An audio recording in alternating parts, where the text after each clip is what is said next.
For anyone who has watched my last video on temperament, and in extension a person's personality and character, you will know where this is going.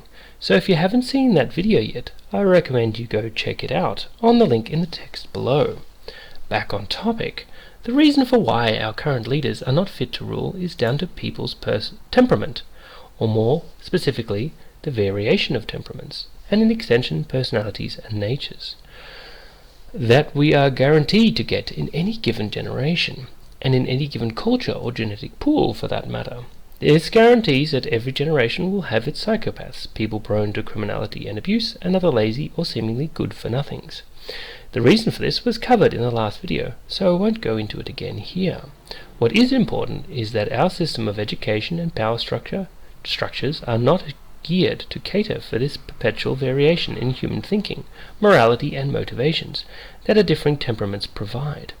Our social and cultural institutions are geared towards catering for the majority, trying to shoehorn everyone into a single developmental process, and dealing with outliers and those who react badly to such one-style-fits-all system, haphazardly and in a reactionary way.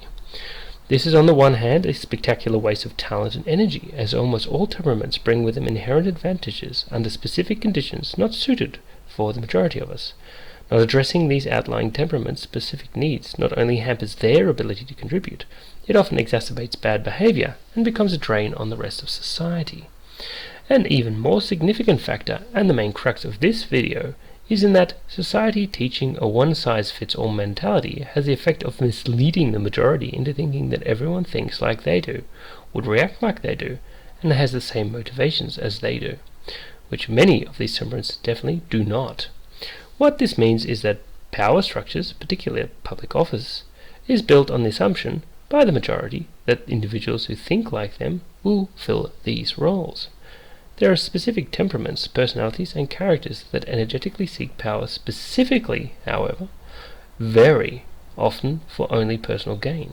These individuals are born in every generation, and these traits can even be institutionalized and encouraged to a certain degree, as much as the plasticity of our minds would allow, to facilitate the creation of a separate grouping of individuals who have higher tendencies towards these personalities and character traits over generations.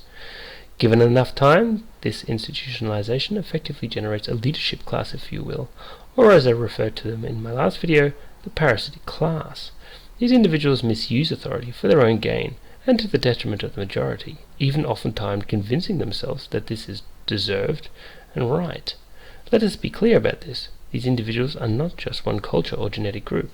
They will appear in every generation of every group. Just removing one will never work in the long run, as the reason for temperament variation and the plasticity of the mind will always ensure its re-emergence.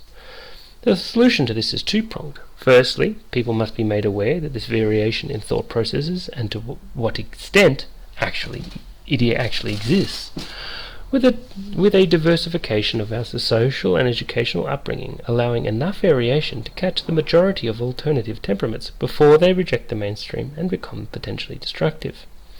Secondly, we must alter the incentives for our power structures to ensure that temperaments that would seek to abuse it for their own benefits no longer find these positions appealing. How this could be achieved in the public sector is discussed in one of my other videos, Concession Authority, the Next Evolution in Government, link in the description below. I hope this topic was of interest and brought up potentially a few new perspectives and lines of thought. All the best and take care.